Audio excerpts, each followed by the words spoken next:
السلام علیکم ورحمۃ اللہ وبرکاتہ۔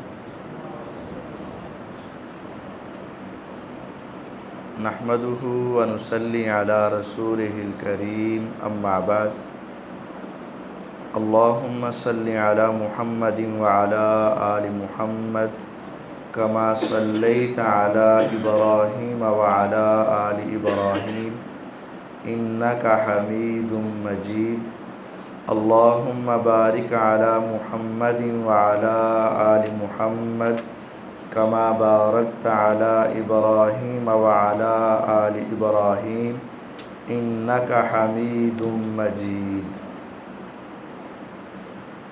اما بعد، گزشتہ درس میں وضو کے حوالے سے ہم نے احادیث پڑھی تھیں۔ اس سے آگے جو ہماری حدیث شروع ہو رہی ہے وہ سیدنا عبداللہ بن زید رضی اللہ تعالی عنہ کی روایت ہے۔ یہ صحابی نبی اکرم صلی اللہ علیہ وسلم کا مکمل وضو کا طریقہ بتاتے ہیں۔ انہوں نے صحیح مسلم کے اندر ایک روایت ہے 559، اس کے اندر یہ ارشاد فرمایا وَمَسَحَ بِرَأْسِهِ بِمَاءٍ غَيْرِ فَضْلِ يَدَيْهِ، کہ آپ علیہ السلام نے اپنے سر کا مسح کیا اس پانی کے ساتھ جو ہاتھوں کا بچا ہوا نہیں تھا، یعنی نیا پانی لیا۔ سر کے مسح کے حوالے سے یہ بات بعض لوگ یہ سمجھتے ہیں کہ جب وضو کرتے وقت بازو دھوتے ہیں، ہاتھ تو گیلے ہی ہوتے ہیں، تو انہی گیلے پانی کے ساتھ ہاتھوں کے ساتھ سر کا مسح بھی کیا جا سکتا ہے، لیکن یہ بات درست نہیں۔ یہ حدیث ہے کہ آپ نے مسح کیا اپنے سر کا اس پانی کے ساتھ جو ہاتھوں کا بچا ہوا نہیں تھا، یعنی نیا پانی آپ نے لیا۔ سر کے مسح کے لیے نیا پانی لینا ہے، اگرچہ اس سے پہلے ہاتھ گیلے بھی ہیں۔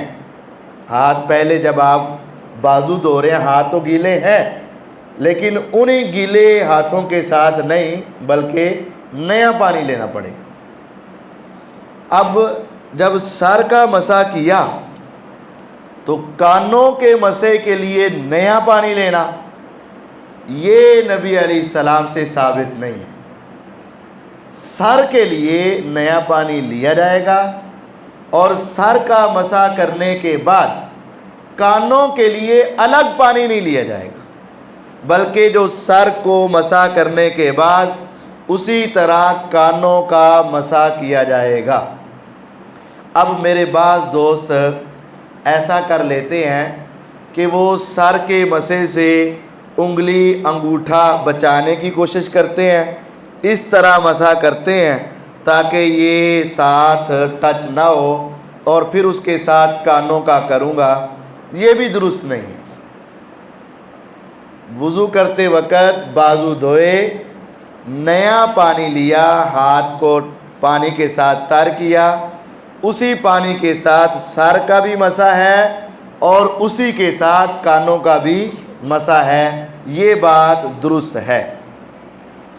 اس سے اگلی روایت وعن ابی ہریرہ رضی اللہ تعالی عنہ، ابو ہریرہ رضی اللہ تعالی عنہ سے روایت ہے، قال سمعت رسول اللہ صلی اللہ علیہ وسلم، وہ کہتے ہیں میں نے رسول اللہ صلی اللہ علیہ وسلم سے سنا تھا، آپ فرما رہے تھے ان امتی یأتون یوم القیامہ غرا محجلین من اثر الوضو، بے شک میری امت وہ تمام لوگ آئیں گے قیامت کے دن غرن، ان کی پیشانی چمک رہی ہوگی، محجلین ان کے چار اعضاء چمک رہے ہوں گے، 4 اعضاء سے مراد دونوں ہاتھ اور دونوں پاؤں، من اثر الوضو، وضو کے نشانات کی وجہ سے،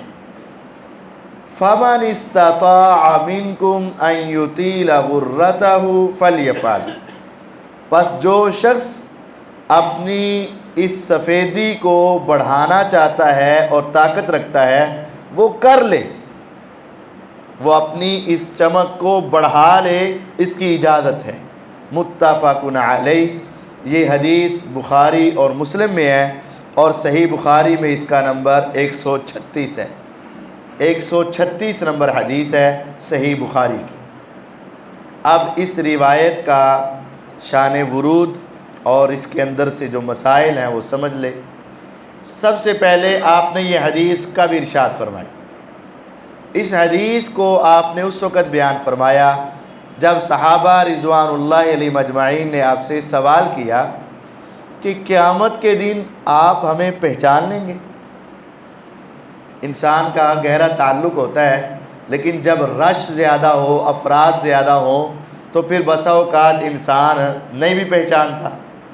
تو صحابہ نے پوچھا، اے اللہ کے نبی علیہ السلام، آج تو بڑی قربت ہے، تعلق ہے، ساتھ ہے، تو قیامت کے دن جب کھربوں دنیا ہوگی، انبیاء، اولیاء، شہداء، صلحاء، قیامت تک کی انسانیت، تو کیا آپ اس وقت بھی ہمیں پہچانیں گے نا؟ ساری انسانیت، ساری امتیں؟ آپ نے فرمایا ہاں پہچان لوں گا۔ انہوں نے پھر آگے سے سوال کیا، کیسے پہچانیں گے؟ وہاں تو اتنی دنیا ہوگی، کیسے یاد رہے گا، کیسے پہچانیں گے؟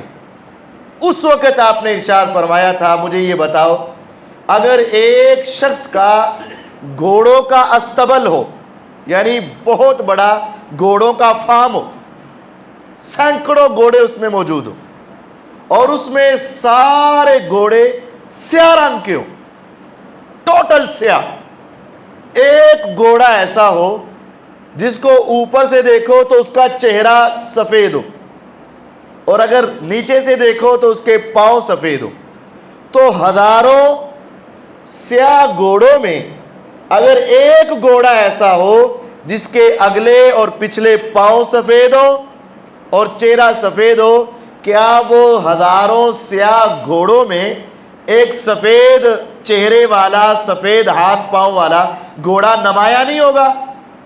فرمایا ہاں وہ تو دور سے نظر آ جائے گا۔ فرمایا اسی طرح ان امتی یاتون یوم القیامہ، میری امت قیامت کے دن آئے گی غرم محجلین من اثر الوضو، جو وضو کے لیے پانی استعمال کرتے ہیں، آج پانی لگایا، ظاہری طور پر ہاتھ صاف ہوئے، لیکن قیامت کے دن اس پانی کی وجہ سے ان کے ہاتھ، ان کے پاؤں، ان کے چہرے چمک رہے ہوں گے، اور میں ان نشانیوں سے دور سے پہچان جاؤں گا، یہ میری امت آ رہی ہے اور یہ میرے ماننے والے آ رہے ہیں۔ اب یہاں یہ بات بھی ہے کہ جس نے کبھی وضو کیا ہی نہیں، جس نے وضو کیا ہی نہیں، حاجی صاحب ہیں، ہر سال حج کر لیتے ہیں، نماز پڑھنے کا پتہ ہی نہیں ہے، چودھری صاحب ہیں، 10 یتیم بچیوں کی شادی تو کر دیتے ہیں، لیکن نماز کے کبھی قریب ہی نہیں گئے، تو چہرہ کیسے چمکے گا، ہاتھ کیسے چمکیں گے؟ نہیں، یہ کام کرنے سے ہاتھ چمکے گا، چہرہ چمکے گا۔ اور آج وضو کے بوجھ نہیں سمجھنا چاہیے۔ سردیوں میں بسا اوقات انسان کہتا ہے یار وضو کرنا پڑے گا، نہیں، یہ اپنے لیے ایک بہت بڑی نعمت سمجھے، قیامت کے دن یہ کامیابی کا ذریعہ ہوگی۔ پھر ارشاد فرمایا فَمَنِ اسْتَطَاعَ مِنْكُمْ أَنْ يُطِيلَ غُرَّتَهُ فَلْيَفْعَلْ، اگر تم اپنی یہ سفیدی بڑھانا چاہو تو کر لو، یہ سفیدی بڑھانا چاہو تو کر لو۔ وہ کیسے بڑھے گی؟ یہ کوہنی تک فرض ہے، کوہنی سمیت دھونا فرض ہے، لیکن اگر آپ ذرا اوپر تک بھی لے جائیں تو اس کی اجازت ہے، اپنی سفیدی کو جو بڑھانا چاہے وہ بڑھا لے۔ صحیح بخاری میں ہے، سیدنا ابو ہریرہ رضی اللہ عنہ اپنے بغلوں تک، کندھے تک بازو دھو رہے تھے، اوپر تک۔ تو ایک شخص نے دیکھ کر کہا یہ کیا؟ پھر انہوں نے کہا کہ اگر مجھے پتہ ہوتا نا کہ تم ناواقف ہو، لا علم ہو، اس مسئلے کا پتہ نہیں، تو میں تمہارے سامنے یہ نہ کرتا، پہلے تمہیں مسئلہ سمجھاتا پھر یہ کام کرتا۔ تو یہ یہاں تک کہنی سمیت دھونا فرض ہے، لیکن اس سے آگے تک دھو لینا جائز ہے۔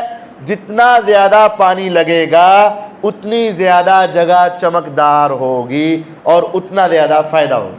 اسی طرح پاؤں ہیں، پاؤں جو ہے وہ ٹخنوں تک دھونا فرض ہے، لیکن آگے پنڈلی، آدھی پنڈلی، نصف پنڈلی، وہاں تک بھی پانی لے جایا جا سکتا ہے، اور جو اوپر تک پانی لے جائے گا وہ اتنا حصہ اس کا قیامت کے روز چمک رہا ہوگا۔ تو یہ دونوں جگہ پر اپنے وضو کے پانی کو آگے تک جتنا آپ کر سکیں کریں، اس کا فائدہ ہے، ثواب ہے، اور قیامت کے دن یہ زیادہ چمکیں گے۔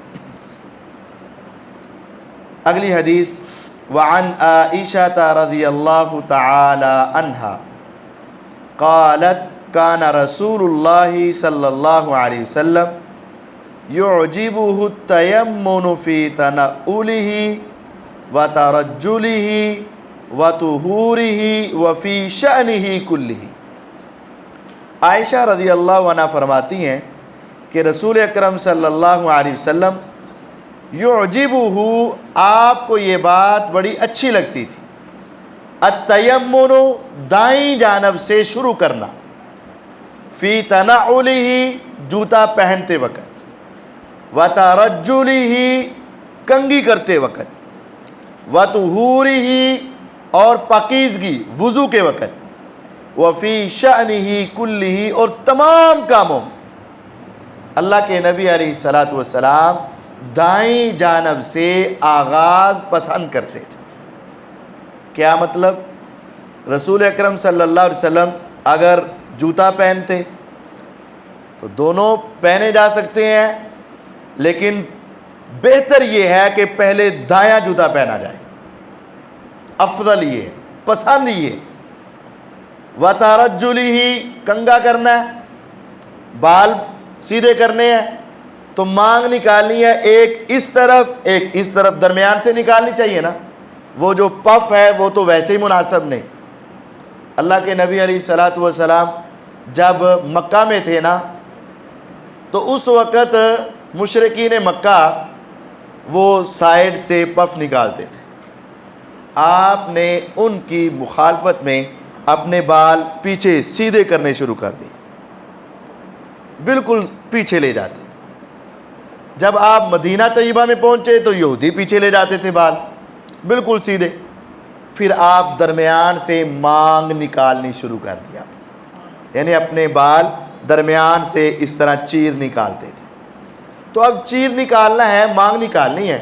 ایک یہ ہے کہ بے توجہی میں پہلے ایسے بال سیدھے کیے جائیں، پھر ایسے سیدھے کیے جائیں، یہ الٹی جانب پہلے کیا، یہ مناسب نہیں۔ یعجبہ، میرے نبی علیہ السلام کو دائیں جانب پہلے بالوں کی کنگھی کرنا یہ زیادہ پسند تھا۔ اسی طرح جوتا پہلے دایاں پہننا پسند تھا۔ وطہورہ، اور وضو میں پہلے دایاں ہاتھ پھر بایاں ہاتھ، پہلے دایاں پاؤں پھر بایاں پاؤں، یہ دایاں آپ کو پسند تھا۔ وفی شأنہ کلہ، اور تمام کاموں میں، ہر کام میں آپ کو دائیں طرف، دائیں سائیڈ پہ نماز کے لیے کھڑا ہونا زیادہ پسند تھا، دائیں سائیڈ پہ۔ اسی طرح دائیں طرف سے دینا ہے۔ آپ نبی علیہ الصلوۃ والسلام پانی پی رہے ہیں، اور ایک حدیث میں آتا ہے ابو داود میں، دودھ آپ پی رہے ہیں، آپ کی دائیں جانب ایک چھوٹا بچہ ہے، اور بائیں جانب ابو بکر صدیق رضی اللہ عنہ۔ آپ نے خوب سیر ہو کر پیا، پینے کے بعد ایک ہے دائیں بچہ اور ایک ہے بائیں ابو بکر صدیق رضی اللہ عنہ۔ اب اگر آپ مرتبے کا خیال رکھتے ہیں تو کس کو دینا چاہیے؟ ابو بکر رضی اللہ عنہ کو۔ لیکن آپ کو پسند کیا ہے، اس بات کا خیال رکھتے ہیں تو کس کو دینا چاہیے؟ ان کو۔ نبی علیہ الصلوۃ والسلام نے ان سے پوچھا کہ یہ میں ابو بکر کو دے دوں؟ انہوں نے کہا نہیں، ما کنت لأوصر احدا، میں نبی علیہ السلام کے بچے ہوئے مشروب پر کسی کو ترجیح نہیں دے سکتا۔ ابو بکر کا ادب، احترام، عظمت، شان اپنی جگہ پر، لیکن پیغمبر کا بچا ہوا جھوٹا میرے لیے اتنی بڑی سعادت ہے کہ میں وہ کسی اور کو دینے کے لیے تیار نہیں۔ نبی علیہ السلام نے بچے کو دیا اور انہوں نے پیا۔ ہماری بات یہ ہوتی ہے کہ مہمان آ گئے ہیں نا، تو ادھر عام آدمی بیٹھے ہوئے ہیں، ادھر ہمارا کوئی ذرا جاننے والا یا کوئی بزرگ بیٹھا ہوا ہے، تو ہم پہلے جا کر سلام کس سے لیتے ہیں؟ ادھر ایسے ہوتا ہے نا، جو بڑا بیٹھا ہوا ہے اس دائیں کا خیال نہیں رکھا جاتا، اگر کوئی چیز پیش بھی کرنی ہے تو دائیں کا خیال نہیں رکھا جاتا۔ نبی علیہ الصلوۃ والسلام تمام کاموں میں دائیں جانب کو پسند کرتے تھے اور دائیں جانب سے شروع کیا کرتے تھے۔ وضو بھی اس میں آ جائے گا اور باقی ساری باتیں بھی آ جائیں گی۔ جوتا پہننا، مسجد میں داخل ہونا، آپ کہاں پہلے پاؤں، کون سا پاؤں پہلے داخل کرتے؟ دایاں۔ لیکن جو ناپسندیدہ جگہ ہے نا وہاں نہیں، واش روم میں جانا ہے تو وہاں نہیں، جو ناپسندیدہ جگہ ہیں وہاں یہ دایاں نہیں ہے، وہاں واش روم میں جانا ہے پہلے الٹا پاؤں بایاں، اور جب واپس نکلنا ہے پہلے سیدھا پاؤں، جلدی سے نکل آئے۔ تو یہ نبی علیہ الصلوۃ والسلام کی کیفیت ہوتی تھی۔ اور غور کریں، صحابیات اور صحابہ نے نبی علیہ السلام کی کتنی بات کو نوٹ کیا ہوا ہے کہ آپ کنگھی کیسے کرتے ہیں، آپ جوتا کیسے پہنتے ہیں، آپ وضو کیسے کرتے ہیں، باقی کاموں میں پیغمبر علیہ الصلوۃ والسلام کی کیا کیفیات ہے۔ صحابہ چھوٹی چھوٹی بات کو بھی غور سے دیکھا اور سنا کرتے تھے۔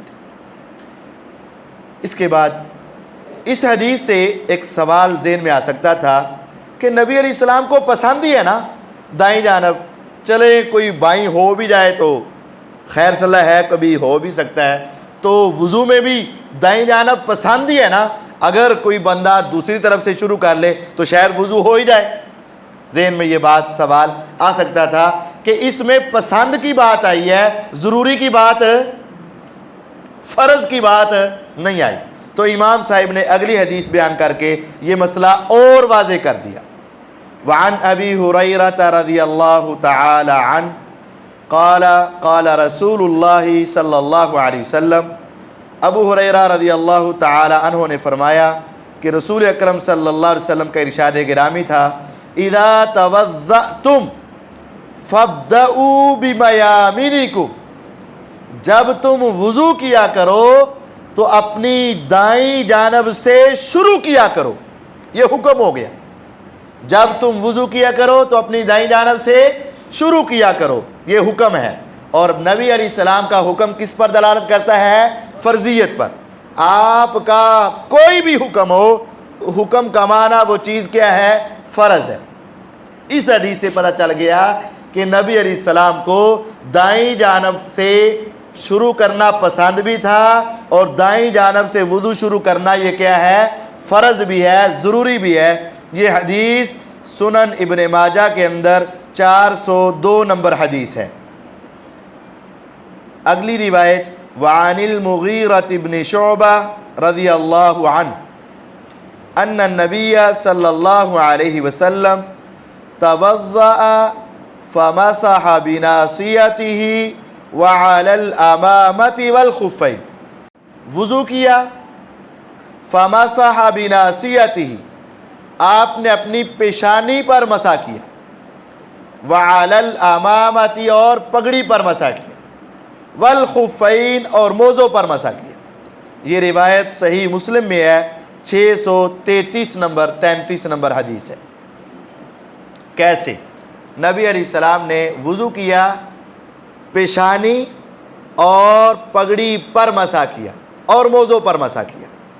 پیشانی پر مسح، پگڑی پر مسح ایسے۔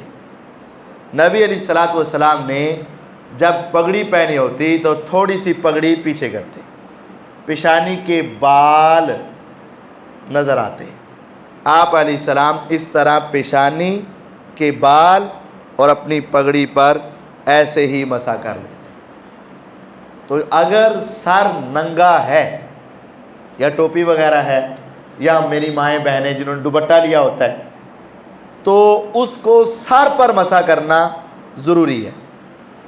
لیکن اگر پگڑی ہے اس کو اتارنا رکھنا اور پھر بسا اوقات اتارنے سے وہ کھل جاتی ہے اور بسا اوقات بڑی یہ تو ہم نے نیچے ٹوپی رکھی ہوئی ہے نا, اس کو اتارنا آسان بھی ہے. بسا اوقات بغیر ٹوپی کے بھی پگڑی باندھ لی جاتی ہے, پھر اس کو اتارنا تو زیادہ مشکل, وہ ساری کھل جاتی ہے. تو نبی علیہ الصلوۃ والسلام نے یہ آسانی پیدا کی ہے کہ اگر پگڑی پہنی ہوئی ہے تو پیشانی کے چند بال اور پگڑی پر مسح کر لیا جائے تو یہ جائز ہے.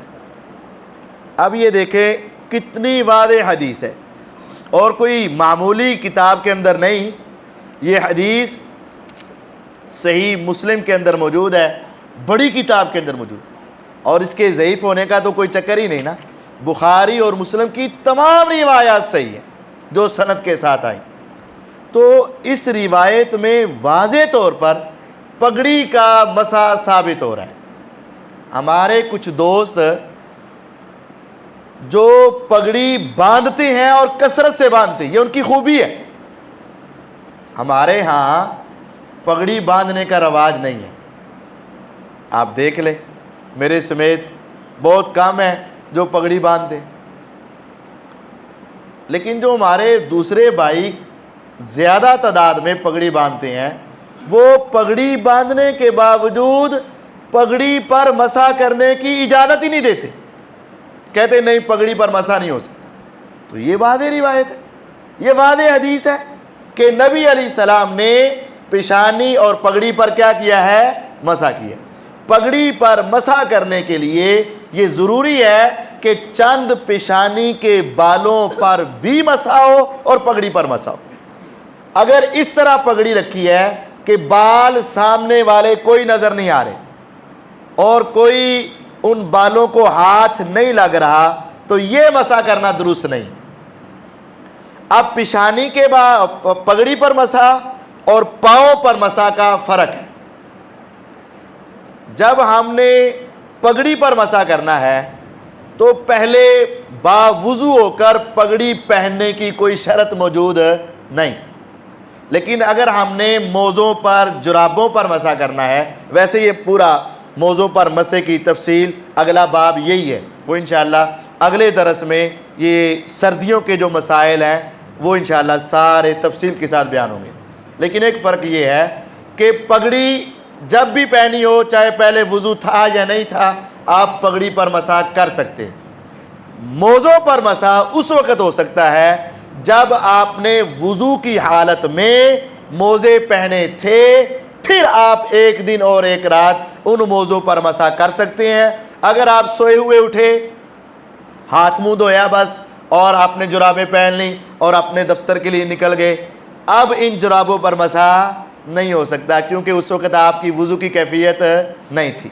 لیکن آپ نے اسی طرح سوئے ہوئے اٹھے, ہاتھ منہ دھویا, پگڑی پہنی, چلے گئے اور نماز کا وقت ہوا تو آپ نے تھوڑی سی پگڑی پیچھے کی, پیشانی کے بال اور پگڑی پر مسح کر کے آپ نماز پڑھ سکتے ہیں. یہ بعد حدیث صحیح مسلم میں 633 نمبر حدیث موجود ہے.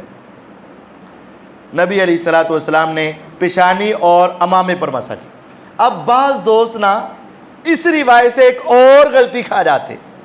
وہ کیا کہتے ہیں, دیکھیں جی پیشانی اور پگڑی پر مسح کیا, اس کا مطلب یہ ہے کہ سر کے مسح میں بس پیشانی کا مسح فرض ہے, باقی مسح سنت ہے. اگر کوئی شخص, یہ ایک فقہ کا مسئلہ بھی ہے, اگر کوئی شخص صرف 4 انگلی کے برابر, عام جب سر ننگا ہے, سر پر کوئی چیز نہیں, بس 4 انگلی کے برابر آپ اپنا ہاتھ رکھ دیں تو یہ مسح ہو گیا, اتنا ہی فرض تھا. باقی پورے سر کا مسح کرنا ضروری نہیں ہے. یہ ایک فقہ کا مسئلہ ہے جو درست نہیں ہے. صحیح یہ ہے کہ جب پگڑی پہنی ہے تب پیشانی کے چند بالوں پر ہاتھ ٹچ ہو جائے یہ کافی ہے, اور پھر باقی پگڑی پر. اور اگر پگڑی نہیں پہنی ہے پھر سارے سر کا, سامنے, پیچھے, دائیں بائیں, چاروں طرف سے پورے سر کا مسح کرنا یہ ضروری ہے. اگلی حدیث وعن جابر رضی اللہ تعالی عنہ فی صفت حج النبی صلی اللہ علیہ وسلم، جابر رضی اللہ عنہ فرماتے ہیں نبی علیہ السلام نے جو حج کیا وہ سارا طریقہ بتاتے ہوئے کہتے ہیں ابدأ بما بدا اللہ بہ، نبی علیہ السلام نے کہا تھا میں اسی طرح شروع کروں گا جس طرح اللہ نے شروع کیا۔ یہ آپ نے جملے اس وقت بولے تھے جب آپ نے بیت اللہ کا طواف کیا اور آپ نے مقام ابراہیم کے پیچھے 2 رکعت پڑھی، آپ صفا اور مروہ پہاڑی کی طرف گئے تو دونوں پہاڑیوں پر چڑھ کے چکر لگانا تھا۔ اب یہ ہے کہ پہلے کس پر چڑھا جائے، صفا پر یا مروہ پر؟ تو آپ نے فرمایا میں بھی وہاں سے ابتدا کروں گا جہاں سے اللہ نے ابتدا کی۔ آیت ہے ان الصفا والمروہ من شعائر اللہ، پہلے لفظ کس کا آیا؟ صفا کا، پھر آیا مروہ کا۔ فرمایا اگر اللہ تعالیٰ نے پہلے صفا بولا ہے بعد میں مروہ بولا ہے، میں پہلے صفا پہ چڑھوں گا بعد میں مروہ پر، تو یہ تو حج کا طریقہ ہے، تو وضو کے بیان میں کیوں آگے حدیث؟ وہ بتانا یہ چاہتے ہیں کہ جب اللہ تعالیٰ نے بھی ارشاد فرمایا یا ایھا الذین آمنوا اذا قمتم الی الصلاۃ فاغسلوا وجوہکم وایدیکم، پہلے چہرے کا ذکر ہے بعد میں بازوؤں کا ذکر ہے، وامسحوا برؤوسکم وارجلکم، پھر سر کے مسح کا ذکر ہے پھر پاؤں کا۔ یہ ترتیب جو اللہ تعالیٰ نے وضو کے لیے بیان کی ہے ہمیں بھی اسی ترتیب سے وضو کرنا فرض ہے۔ جس طرح حج کے موقع پر اللہ تعالیٰ نے ترتیب جو بتائی نبی علیہ السلام نے اسی ترتیب پر حج کیا، ان الصفا والمروہ من شعائر اللہ، تو جو ترتیب اللہ تعالیٰ نے وضو کی بتائی ہے اسی ترتیب سے وضو کرنا بھی فرض ہے۔ یہاں بھی یہ امام صاحب جو ہوتے ہیں نا محدثین، وہ نام نہیں لیتے، بس وہ حدیثیں بتا دیتے ہیں، مسائل سمجھا دیتے ہیں۔ یہ حدیث انہوں نے اس وجہ سے اس باب میں بیان کی ہے کہ ایک فقہ میں یہ بات بھی تھی کہ یہ اعضاء آپ نے دھونے ہیں، ترتیب ضروری نہیں، چاہے پہلے پاؤں دھو لو پھر سر کا مسح کر لو پھر بازو دھو لو پھر چہرہ پھر کلی پھر ناک میں پانی۔ کہتے ہیں ایک فقہ میں یہ مسئلہ تھا کہ یہ کام سارے کرنے ہیں، ترتیب ضروری نہیں، لیکن انہوں نے یہ حدیث نقل کر کے ہمیں یہ مسئلہ سمجھا دیا کہ نبی اکرم صلی اللہ علیہ وسلم نے کہا تھا جس ترتیب سے اللہ تعالیٰ نے بیان کیا ہے میں بھی اسی ترتیب سے عمل کروں گا۔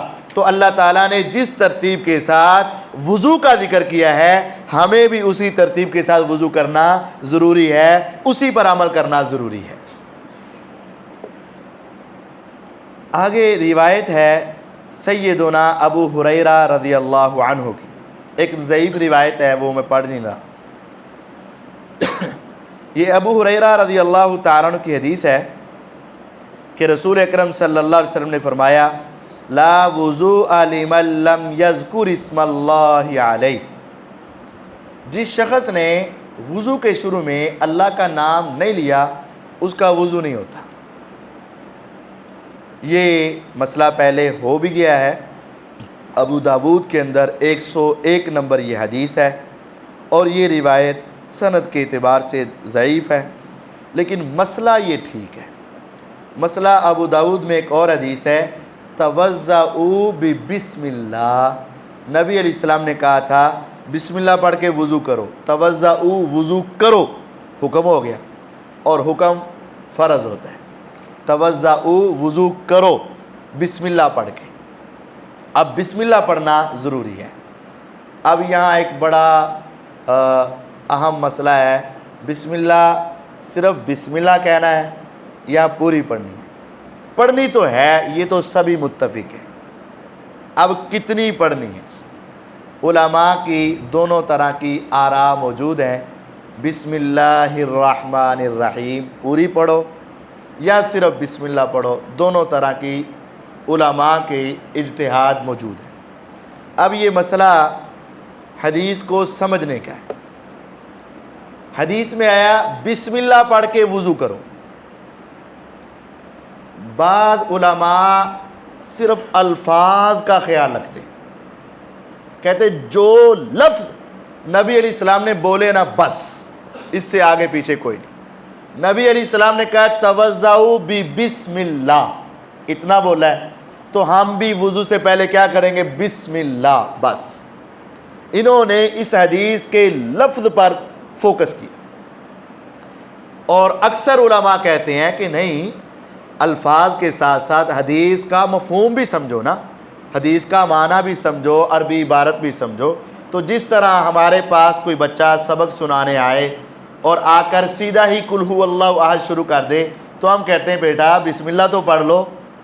کیا کہتے ہیں؟ بیٹا بسم اللہ تو پڑھ لو، یا کہتے ہیں اعوذ باللہ تو پڑھو۔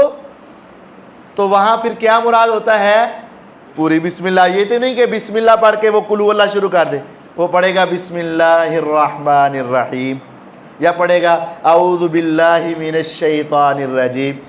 تو بعض علماء کہتے ہیں جس طرح ہم اپنی اردو زبان میں یہ کلمات کہتے ہیں تو اسی طرح پوری مراد ہوتی۔ ایک حدیث میں آتا ہے کہ نبی اکرم صلی اللہ علیہ وسلم جمعے کی پہلی رکعت میں پڑھتے تھے سبح اسم ربک الاعلی، اور دوسری رکعت میں پڑھتے تھے هل اتاک حدیث الغاشیہ، یہ پڑھتے تھے۔ تو کیا صرف اتنا پڑھتے تھے یا پوری سورت پڑھتے تھے؟ پوری سورت مراد ہے نا۔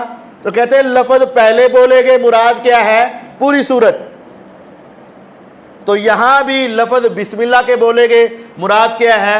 پوری بسم اللہ۔ تو یہ دونوں طرح کی اس حدیث سے بات، اگر ان کے دلائل دیکھتے ہیں جو کہتے ہیں کہ لفظ موجود ہے تو بات ان کی بھی ٹھیک ہے، بھی بسم اللہ کا لفظ بولا ہے، نبی علیہ السلام کو پوری بسم اللہ آتی تھی نا، پھر بھی نہیں بولا، ان کی بات ظاہری اعتبار سے صحیح نظر آتی ہے۔ اگر یہ دیکھتے ہیں کہ بھئی آدھا لفظ بول کے پورا مراد ہوتا ہے تو یہ بات بھی ٹھیک ہے۔ تو بہرحال اس مسئلے میں زیادہ اختلاف نہیں کرنا چاہیے۔ میرے سمجھ اور ناقص علم کے مطابق یہ ہے کہ دونوں طریقے ٹھیک ہیں، لیکن اگر پوری بسم اللہ پڑھ لی جائے تو یہ زیادہ بہتر ہے۔ لیکن اگر کوئی آدھی بھی پڑھ لے گا تو اس کا بھی وضو ہو جائے گا، اگر کوئی پوری پڑھ لے گا اس کا بھی وضو ہو جائے گا۔ یہ حدیث کو سمجھنے میں ذرا فہم میں اختلاف ہے۔ ایک حدیث یاد رکھیں، لو جی اختلاف پہ گیا، ایتے گل کیوں، اختلاف کیوں ہے؟ نہیں، ایک حدیث ہے نبی علیہ السلام کی صحیح بخاری میں کہ ایک عالم مجتہد حدیث کو سمجھنے والا اگر حدیث سے کوئی مسئلہ اخذ کرتا ہے پوری دیانتداری کے ساتھ، اگر اس کو مسئلہ اخذ کرنے میں غلطی بھی لگ جائے تو اس کے اچھے ارادے اور اچھی نیت کی وجہ سے اللہ تعالیٰ اس کو ایک اجر اور ثواب عطا کر دیتے، اور اگر اس نے مسئلہ اخذ کیا اور صحیح اخذ کیا اس کو اللہ تعالیٰ ڈبل اجر عطا کرتے ہیں، دوہرا اجر عطا کرتے ہیں۔ اب یہ ہے کہ حدیث ایک ہی ہے، توضؤ بسم اللہ، بسم اللہ کے ساتھ وضو کرو۔ بعض علماء نے سمجھا کہ صرف بسم اللہ، اور بعض نے سمجھا پوری بسم اللہ۔ اب ان میں سے صحیح کون ہے؟ بالکل پرفیکٹ؟ یہ تو نبی علیہ السلام ہوتے اور ہم پوچھ لیتے تو بات واضح ہو جاتی، انشاءاللہ قیامت کو پھر پوچھ لیں گے۔ لیکن اب ان میں سے ایک کو تھوڑی سی غلطی لگ رہی ہے اور ایک بالکل پرفیکٹ ہے۔ اب جو بالکل صحیح ہے اس کو کیا ملے گا؟ ڈبل اجر، ڈبل، اور جس کو غلطی لگ رہی ہے اس کو کیا ملے گا؟ اجر۔ ہو دونوں کی جائے گی، کیونکہ دونوں کی دلیل کیا ہے؟ حدیث۔ حدیث کو سمجھنے میں ایک اینگل یہ ہے کہ جو لفظ ہے اسی پر ہم کاربند ہیں، اور ایک اینگل یہ ہے کہ اس کا مفہوم بھی تو دیکھو نا۔ دونوں باتیں درست معلوم ہوتی ہیں، لیکن بالکل درست کیا ہے وہ تو نبی علیہ الصلوۃ والسلام ہی جانتے ہیں۔ تو جو بالکل درست ہوگا اس کو ڈبل اجر مل جائے گا، جو جس کی غلطی ہوگی اس کو بھی ایک اجر مل جائے گا۔ اگر کوئی ایسا اختلاف علماء کے درمیان پایا جائے تو اس میں زیادہ الجھنے اور بحث کرنے کی ضرورت نہیں ہے۔ ہاں، اختلاف اس وقت نقصان دیتا ہے ایک طرف حدیث ہے اور دوسری طرف حدیث نہیں ہے، ایک طرف دلیل ہے اور دوسری طرف دلیل نہیں ہے، یہ اختلاف نقصان دہ اختلاف ہے۔ آگے حدیث ہے سیدنا طلحہ بن مصرف، وہ اپنے باپ مصرف سے، وہ اپنے دادا سے بیان کرتے ہیں کہ رأیت رسول اللہ صلی اللہ علیہ وسلم یفصل بین المضمضۃ والاستنشاق، نبی علیہ الصلوۃ والسلام کلی اور ناک میں پانی کے ساتھ وقفہ کرتے تھے۔ اب ہم نے پہلے یہ پڑھا ہوا ہے کہ نبی علیہ الصلوۃ والسلام ہاتھ دھوتے، پانی لیتے، ایک ہی چلو کا آدھا حصہ منہ میں اور آدھا حصہ ناک میں چڑھا دیتے، یعنی ایک ہی مرتبہ یہ دونوں کام کرنے۔ یہاں آ گیا ہے کہ آپ فاصلہ کرتے، یہ مسئلہ درست ہے۔ ایک حدیث کی کتاب ہے، طریق کی ہے، تاریخ ابن ابی خیثمہ، تاریخ ابن ابی خیثمہ، اس کے اندر یہ بات موجود ہے کہ نبی اکرم صلی اللہ علیہ وسلم یہ منہ میں پانی کے لیے الگ پانی لیتے، کلی کرتے، اور پھر الگ پانی لیتے، ناک میں پانی چڑھاتے۔ تو یہ ایک ہی مرتبہ دونوں کام کرنا بھی درست ہے، اور یہ دونوں کام الگ الگ مرتبہ کرنا بھی درست ہے۔ دوسرے لفظوں میں سمجھو کہ 3 چلو لیے اور دونوں کام کر دیے، اور دوسرا یہ ہے کہ 6 چلو لیے، 3 منہ میں اور 3 ناک میں، یہ دونوں طریقے ہی درست ہیں، جائز ہیں۔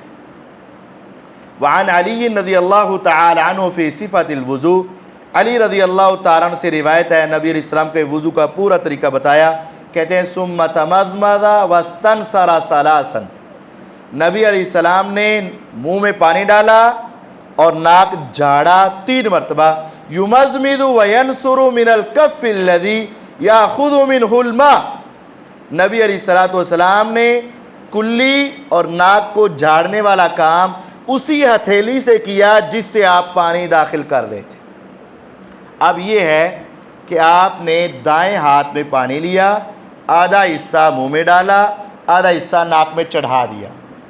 اب اس کے بعد جو ناک جھاڑنا ہے نا، اس حدیث میں ہے اسی ہتھیلی سے اپنے ناک کو جھاڑا جس ہتھیلی سے پانی چڑھایا تھا، یعنی دائیں ہاتھ سے، اور پیچھے گزر چکا ہے کہ آپ نے بائیں ہاتھ کے ساتھ جھاڑا۔ اس کا مطلب یہ ہے کہ کلی اس ہاتھ سے کرنی ہے، ناک میں پانی اس ہاتھ سے چڑھانا ہے، اور ناک جھاڑنا یہ فرض ہے، لیکن اس کے لیے دایاں ہاتھ بھی ہو سکتا ہے اور بایاں ہاتھ بھی ہو سکتا ہے، دونوں ہاتھ استعمال ہو سکتے ہیں ناک کو جھاڑنے کے لیے۔ اگلی حدیث، وعن عبداللہ بن زید رضی اللہ تعالی عنہ فی صفۃ الوضوء، عبداللہ بن زید رضی اللہ عنہ سے وضو کا طریقہ منقول ہے، کہتے ہیں ثم ادخل یدہ، پھر آپ نے اپنا ہاتھ برتن میں داخل کیا نبی علیہ الصلوۃ والسلام نے، فمضمض واستنشق من کف واحدہ، ایک ہی ہتھیلی سے چڑھایا، یفعل ذلک ثلاثا، اور یہ کام آپ نے 3 مرتبہ کیا۔ یہ صحیح مسلم 555 حدیث یعنی 555 نمبر حدیث میں موجود ہے۔ یہ روایات میں وضو کا طریقہ بتایا جا رہا ہے۔ وعن انس رضی اللہ تعالی عنہ، انس رضی اللہ عنہ کی حدیث ہے، قال رأى النبی صلی اللہ علیہ وسلم رجلا، نبی علیہ السلام نے ایک بندے کو دیکھا، وفی قدمہ مثل الظفر، اس کے پاؤں میں ناخن کے برابر، اتنی جگہ ایسی تھی، لم یصبہ الماء، جہاں پانی نہیں لگا تھا۔ فقال، تو آپ نے فرمایا، ارجع فاحسن وضوءک، جاؤ جا کے اپنا وضو اچھا کرو۔ وضو کی اعضاء میں ایک ناخن کے برابر بھی جگہ خشک رہ گئی تو وضو اچھا کرو۔ اب خشک رہ گیا، اب اس کو کیسے، کیا دوبارہ وضو کیا جائے یا اسی حصے کو کیا جائے یا اس کو مل لیا جائے؟ اس میں اگر تو باقی اعضاء ابھی گیلے ہیں، اس وقت پتہ چل گیا، تو پھر پانی کا ہاتھ اسی کے اوپر مل لیا جائے، داڑھی سے پانی لے کر مل لیا جائے، چہرے سے یا اپنا ہاتھ گیلا ہے مل لیا جائے تو وہ کافی ہے۔ لیکن اگر کوئی پورا حصہ ہی رہ گیا، جیسے مثال کے طور پر وضو کر رہا تھا، دایاں بازو دھویا، اس کا دھونا بھول گیا، سر کا مسح کر لیا تو یہ پورا ہی رہ گیا، اب پھر واپس آئے، پہلے اس کو دھوئے، پھر سر کا مسح کرے اور پھر آگے پاؤں دھوئے۔ یعنی اگر کوئی عضو رہ گیا تو وہ وہاں سے دوبارہ آ کر کرے گا۔ اگر عضو میں کچھ حصہ خشک رہ گیا اور ابھی باقی اعضاء گیلے ہیں تو اسی طرح مل کے اس کو ترک کر لیا جائے، یہ کافی۔ لیکن اگر اعضاء خشک ہو گئے ہیں، اب یاد آ رہا ہے یا کوئی ایسی نشانی نظر آ رہی کہ یہاں پانی نہیں لگ سکا اور باقی اعضاء بھی خشک ہو گئے ہیں، تو پھر دوبارہ نئے سرے سے وضو کرنا پڑے گا۔ یہ نبی علیہ السلام کی حدیث۔ آپ نے اس کے پاؤں میں دیکھا کہ ایک تھوڑا سا پاؤں کا حصہ ناخن کے برابر خشک تھا، آپ نے فرمایا ارجع، واپس چل، فاحسن وضوءک، اپنا وضو اچھا کر کے آ۔ ابو داؤد اور نسائی میں روایت ہے۔ وعنہ قال کان رسول اللہ صلی اللہ علیہ وسلم، حضرت انس رضی اللہ عنہ کی روایت ہے کہ نبی علیہ السلام یتوضأ بالمد، ایک مد پانی کے ساتھ وضو کرتے تھے، جو پچھلے درس میں ہم نے آپ کو دکھایا تھا۔ 525 گرام، یہ جو ہاف لیٹر والی بوتل ہوتی ہے، یہ تقریباً اس میں تھوڑا سا پانی کا اضافہ کر دیا جائے تو یہ 525 گرام جو ہے نا، یہ پانی ہوتا، تو نبی علیہ السلام اس کے ساتھ وضو کر لی۔ وَيَغْتَسِلُ بِالسَّاعِ، اور ایک سا یعنی 2100 گرام پانی کے ساتھ آپ غسل کر لیا کرتے۔ اِلَى 5 امداد، یعنی 4 مد یا 5 مد پانی، 2100 گرام یا 2650 گرام پانی کے ساتھ نبی علیہ السلام غسل فرما لیا کرتے تھے۔ وعن عمر رضی اللہ تعالی عنہ قال قال رسول اللہ صلی اللہ علیہ وسلم ما منکم من احد، رسول اکرم صلی اللہ علیہ وسلم نے ارشاد فرمایا تم میں سے جو بندہ بھی یتوضأ، وضو کرے، فیسبغ الوضوء، پھر پورا وضو کرے، ثم یقول، پھر وہ کہے اشہد ان لا الہ الا اللہ وحدہ لا شریک لہ واشہد ان محمدا عبدہ ورسولہ صلی اللہ علیہ وسلم۔ جو شخص مکمل وضو کے بعد ایک مرتبہ یہ دعا پڑھ لے، فتحت لہ ابواب الجنہ، اس کے لیے جنت کے دروازے کھول دیے جائیں۔ اور ایک حدیث میں ہے جنت کے 8 دروازے کھول دیے جائیں۔ اب کیا ہے، یہ دعا وضو کے بعد پڑھنی، اشہد ان لا الہ الا اللہ وحدہ لا شریک لہ واشہد ان محمدا عبدہ ورسولہ صلی اللہ علیہ وسلم۔ اس کے لیے انگلی اٹھانا آسمان کی طرف یہ ثابت نہیں، چہرہ اٹھانا آسمان کی طرف یہ ثابت نہیں۔ وضو مکمل کیا تو یہ دعا پڑھی۔ اب یہ سارا وضو کا طریقہ مکمل ہو گیا۔ اب آپ غور کریں، آپ نے خود یہ احادیث سنی اور پڑھی، ان میں اور ہمارے موجودہ وضو میں کتنی تبدیلیاں ہیں۔ میں بڑے اختصار کے ساتھ 4-5 منٹ میں یہ پوری وضو والے چیپٹر اور باب کا خلاصہ بتاتا ہوں۔ وضو کا طریقہ سمجھ لیں، ساتھ ساتھ جو غلطیاں ہیں وہ سمجھ لیں۔ وضو کی نیت ہونا ضروری ہے، لیکن وہ نیت کیسے ہوگی؟ دل کے ارادے سے، زبان سے وضو کی کوئی نیت نہیں ہے۔ انما الاعمال بالنیات، عملوں کا دار و مدار کس پر ہے؟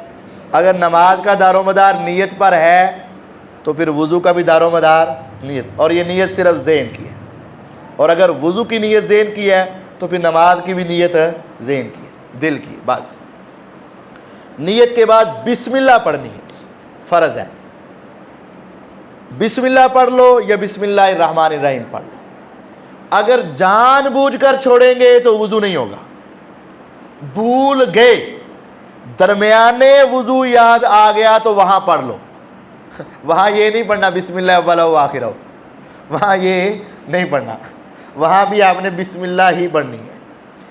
پورا وضو کر کے وضو کے بعد یاد آیا نہیں پڑھی تھی، دوبارہ وضو کرو۔ وضو کر گئے، نماز پڑھ گئے، اب یاد آیا پتہ نہیں یا شک پہ گیا پتہ نہیں پڑھی تھی کہ نہیں پڑھی تھی، اب دہرانے کی کوئی ضرورت نہیں، بھول چوک اللہ تعالیٰ نے معاف کر رکھی ہے۔ یہ بسم اللہ کے حوالے سے۔ شروع میں جان بوجھ کے چھوڑیں تو وضو نہیں، درمیان میں یاد آ گیا تو پڑھ لو، بعد میں بھی یاد آ گیا کہ نہیں پڑھی دوبارہ وضو کرو۔ لیکن وہ کر کے نماز پڑھ لی, اب شک پڑ گیا کہ پتہ نہیں کیسی ہے, تو بھول چوک اللہ تعالیٰ نے معاف رکھی. صحیح بخاری میں حدیث, بسم اللہ پڑھنی, ہاتھ دھونے ہیں, دائیں جانب سے شروع کرنا فرض ہے. اب یہ دیکھیں, اینج ٹوٹی کھولی, اے ہاتھ پہلا چلا گیا, غلطی ہو گئی. پہلے کون سا دھو لیا, غلطی ہو گئی. پہلے دایاں دھونا فرض ہے, اس طرح شروع کرو جس سے اللہ تعالیٰ نے ابتدا کی. اور نبی علیہ السلام نے فرمایا دائیں جانب سے شروع, ٹوٹی کھولی دائیں ہاتھ سے, بسم اللہ پڑھی اور پہلے دایاں پھر بائیں. کئی میرے بھائی, میں بھی اور دوسرے کٹھا ہی شروع کر لیتے دھونا, پتہ ہی نہیں کہ پہلا کیڑا دھوتا ہے. یہ بھی ہوتا ہے, یہ بھی ہوتا ہے نا, نہیں ایسے تو نہیں ہونا چاہیے, کٹھا نہیں, پہلے دایاں پھر بایاں, یہ خیال رکھنا ہے.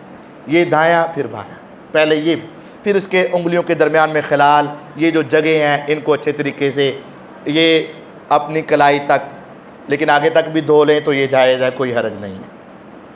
ایک چلو کے ساتھ منہ میں پانی ڈالنا, ناک میں پانی ڈالنا درست ہے, الگ الگ کرنا بھی درست ہے. اس ہاتھ سے جھاڑنا بھی درست ہے, اس ہاتھ سے جھاڑنا بھی درست ہے, لیکن زیادہ بہتر اس ہاتھ سے. ہماری غلطی بسا اوقات یہ ہوتی ہے کہ بعض بھائیوں کو بلغم وغیرہ کا الحمدللہ کوئی مسئلہ نہیں ہوتا, تو وہ بس ناک میں پانی لگا لیتے ہیں یا چڑھا لیتے ہیں, لیکن جھاڑتے نہیں, کیونکہ ضرورت ہی نہیں. بھئی بلغم ہے تب تو جھاڑنا ہی جھاڑنا ہے, بلغم نہیں بھی ہے تب بھی ناک جھاڑنا یہ وضو کا حصہ ہے. یعنی آپ بالکل ٹھیک ٹھاک ہیں, آپ کو پتہ ہے, یا آپ نے پہلے ہی وضو سے پہلے اپنا ناک اچھے طریقے سے صاف کر لیا ہے, اب کوئی مطلب کہ مواد نہیں ہے ناک میں, پھر بھی جھاڑنا ہے, پھر بھی جھاڑنا ہے. یہ سمجھنا کہ اگر بلغم ہے تو جھاڑو, نہیں ہے تو نہ جھاڑو, یہ نہیں ہے, پھر بھی جھاڑنا ہے, یہ ضروری ہے. ناک جھاڑنا بھی وضو کا حصہ ہے. پھر چہرے کو دھونا ہے, اوپر سے لے کر پیشانی سے لے کر ٹھوڑی کے نیچے تک, اس دائیں کان کے کنارے سے لے کر بائیں کان کے کنارے تک پورا چہرہ. اچھا وہ بات اس میں نے آپ کو بتائی تھی کہ یہ بازو والا اوپر تک آپ دھو سکتے ہیں, پاؤں والا اوپر تک دھو سکتے ہیں, لیکن حدیث میں تو 5 جگہوں کا ذکر تھا, تو اس کو ہم نے بتایا نہیں تھا کیونکہ یہ آگے نہیں جا سکتا. اس کا اگر ہم آگے کریں گے تو دوسرے حصے میں پہنچ جائیں گے, دوسرے حصے میں پہنچ جائیں گے. آگے اوپر کی طرف زیادہ کریں گے تو سر میں پہنچ جائیں گے, یہ زیادہ نہیں ہو سکتا. ادھر آگے کریں گے تو کانوں میں پہنچ جائیں گے, یہ زیادہ نہیں ہو سکتا. ادھر زیادہ کریں گے تو گردن میں پہنچ جائیں گے, یہ زیادہ, یہ پہلے ہی پورا پورا ہے. اس میں سفیدی کو زیادہ کرنے کے لیے بڑھایا نہیں جا سکتا. بازو کی سفیدی زیادہ کرنے کے لیے بڑھایا جا سکتا ہے, پاؤں کی سفیدی زیادہ کرنے کے لیے اوپر تک بڑھایا جا سکتا ہے, چہرہ بڑھایا نہیں جا سکتا. چہرے کو 3 مرتبہ دھونا ہے, آنکھوں میں پانی ڈالیں, اس کے بعد بازو دھونے ہیں.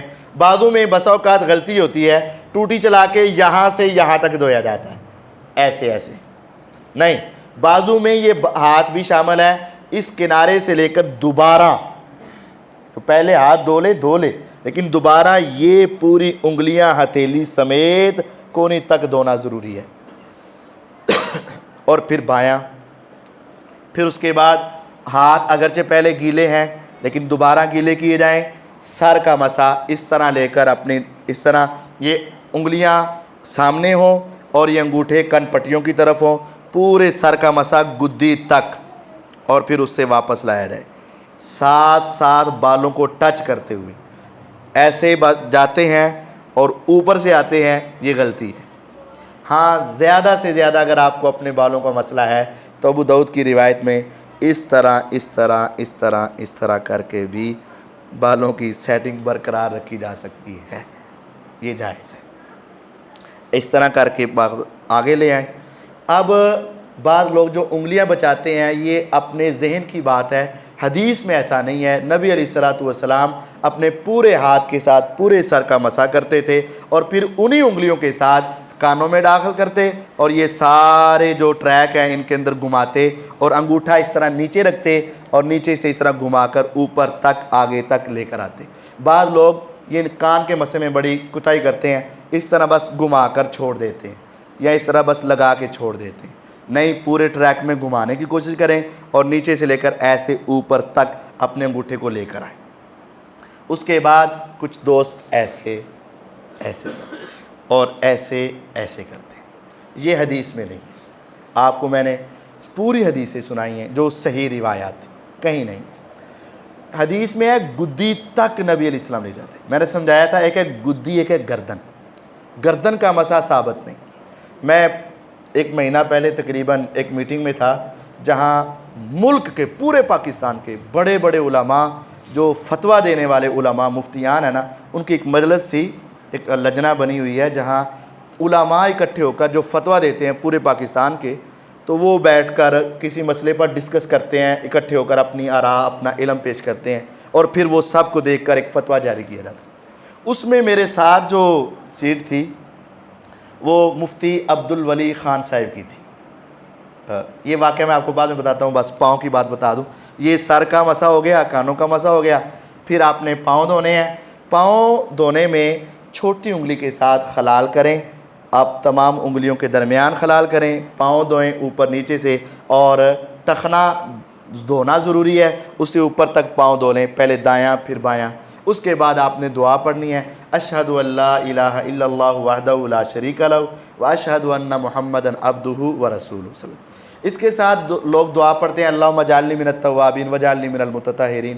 وہ حدیث سے ثابت نہیں ہے, وہ روایت سند کے اعتبار سے کمزور ہے.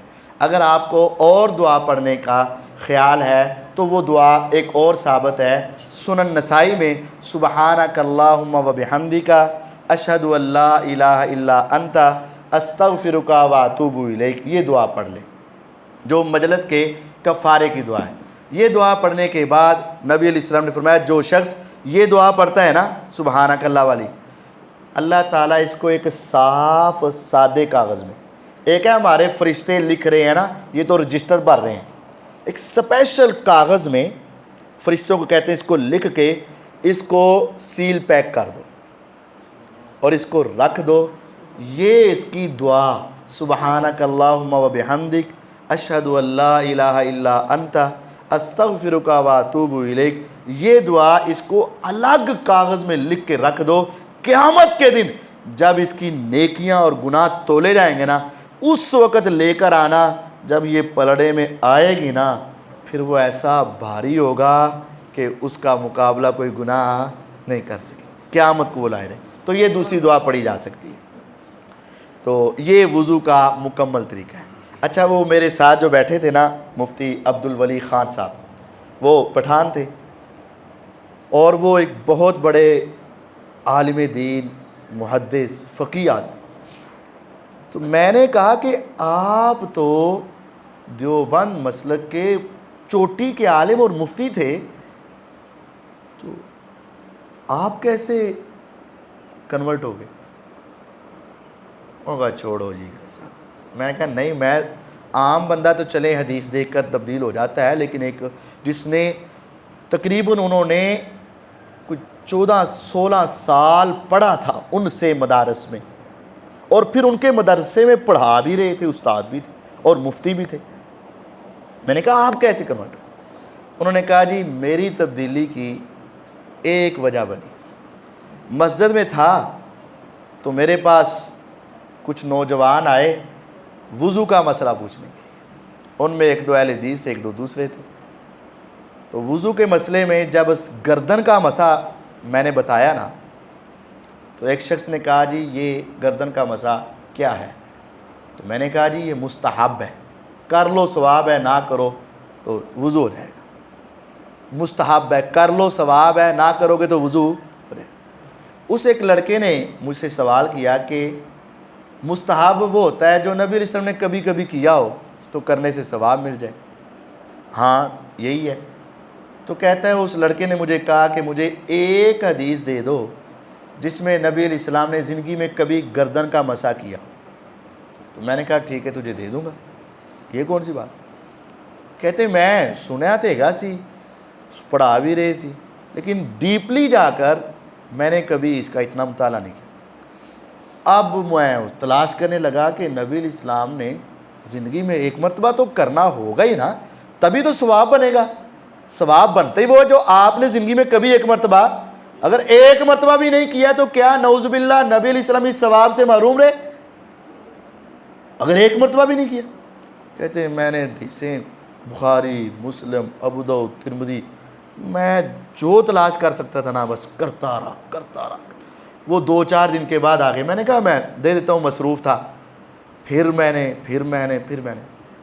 2 مہینے تک میں نے ہر کتاب چھان ماری، فقہ کی بھی ساری کتابیں، علماء سے، مشائخ سے، استادوں سے رابطے کیے. کبھی ہے کتے نہ کتے تو ہے. جب مجھے کسی جگہ سے نہ ملا، کہتے ہیں پھر وہ میں جس مسجد میں تھا میں نے اس مسجد میں وضو کا طریقہ بتایا. پھر کبھی میں آج تک یہ سمجھتا رہا ہوں، لیکن یہ وضو کا طریقہ یہ والا مجھے نبی علیہ السلام سے کہیں نہیں ملا. تو مسجد میں پھر اختلاف پیدا ہو گیا، ان کو مسجد سے بھی پھر نکال دیا گیا. کہتے ہیں اس کے بعد پھر میں نے اپنا وضو صحیح کیا تو میں نے کہا نماز بھی صحیح کرنی چاہیے. تو جب میں نے نماز صحیح کی تو اس کے بعد اللہ نے مجھے ہدایت دے دی، اور وہ الحمدللہ اب ملک کے نامور مفتیوں میں مفتی عبدالولی خان صاحب ہیں. اور آپ کے لیے یہ آسانی اور خوشخبری ہے، یہ دروغے والے سے آگے منامہ سٹاپ ہے. منامہ سٹاپ سے نا دائیں جانب راستہ اترتا ہے، وہاں توحید مسجد ہے، وہ وہاں جمعہ پڑھاتے ہیں. تو یہ بہت بڑے عالم دین ہیں، تو ان سے ملاقات کریں، پوچھیں. اور یہ بات یاد رکھیں، ہمیں اختلاف نہیں کرنا، فرقہ واریت نہیں، لیکن اپنی اصلاح کے لیے کم از کم یہ ہو کہ میں جو عمل کر رہا ہوں اس کی دلیل ہے کہ نہیں. یہ سادی سی بات ہے. اگر تو یہ کام میرے نبی علیہ السلام نے کیے ہیں تو کرنے میں نجات ہے، اور اگر نہیں کیے تو پھر نہ کرنے میں نجات ہے. تو ہمیں اپنا وضو اس طرح بنانا چاہیے جیسے رسول اکرم صلی اللہ علیہ وسلم وضو کرتے تھے. نماز اس طرح ہونی چاہیے جیسے پیغمبر علیہ الصلوۃ والسلام پڑھتے تھے، اور اپنی زندگی اسی طرح گزارنی چاہیے جیسے ہمارے نبی علیہ الصلوۃ والسلام گزارتے تھے. انشاءاللہ یہ آگے سردیوں کے مسائل اور مسا جو پاؤں پر ہے اس کے جرابوں پر مسا، اس کے انشاءاللہ حوالے سے اگلے درس میں بات ہوگی. تمام دوست احباب اپنی اصلاح کے لیے، لوگوں کی اصلاح کے لیے اس میں بر وقت ضرور تشریف لایا کریں.